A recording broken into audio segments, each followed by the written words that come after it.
اهلا بيكم في الفيديو التاني جولة داخل 5 بلو. دي اشكال ديكور ستيتش واشكال غيرها، حواليها ليد كده بروفايل بينور، بيبقى شكله حلو قوي على الحيطة. اول الحاجات دي كلها عاملة $5.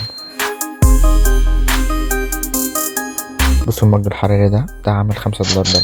مج شكله كبير قوي، تشكيلة كبيرة من المجات الحرارية في الستاند ده، واي قطعة عاملة $7. باسكت الورق الصغير ده عامل $5.5 وشكله حلو اوي يعني.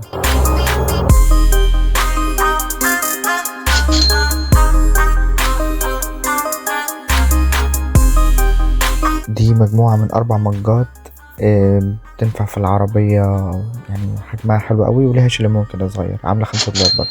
حلو في المكان هنا ان في تشكيلة كبيرة هو عاملها في المجات الحرارية او الانتيكات او الهدايا. ودي هنا برضو دنابل، السودا دي دنابل رجالي، والبينك دي دنابل حريمي. سعرها بيختلف على حسب الوزن. الحاجات الأوزان الصغيرة بتكون عاملة $5 والأوزان الكبيرة بتبقى عاملة $10. القسم ده بالكامل فيه المنتجات الرياضية وأجهزة المساج.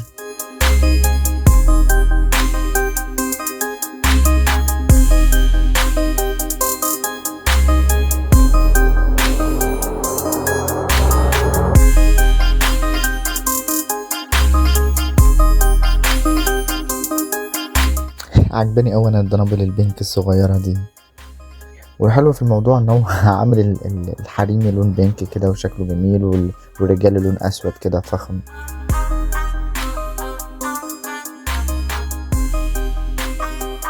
وده البوكسينج. بصوا يعني في حاجات تشكيلة كبيرة بصراحة في المكان هنا. البوكس ده كله اي دبدوب فيه عامل $15. على فكرة حجمه كبير مش صغير.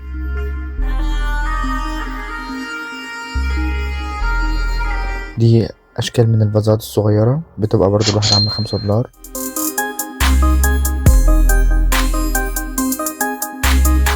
بص البطة دي $5.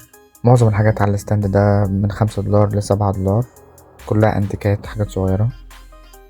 والدباديب دي الصغيرة عاملة $7 برضو. الاباجور الصغيرة الجميلة دي شكلها حلو اوي عاملة $5. والدباديب يا باشا بقى بتاعت الفالنتين المعروفة شكلها التقليدي عاملة $5. المكان نفسه متزهقش منه، يعني هتلاقي تشكيلة كبيرة اوي واصناف كتيرة ومكان جميل وكل حاجة فيه سعرها حلو اوي يعني. لو عجبتكم حاجة في الفيديو حابين نعمل عليها ريفيو بقى اكتبوا لنا في الكومنتات. اتمنى يكون الفيديو عجبكم واستنونا في الفيديو اللي جاي. سلام.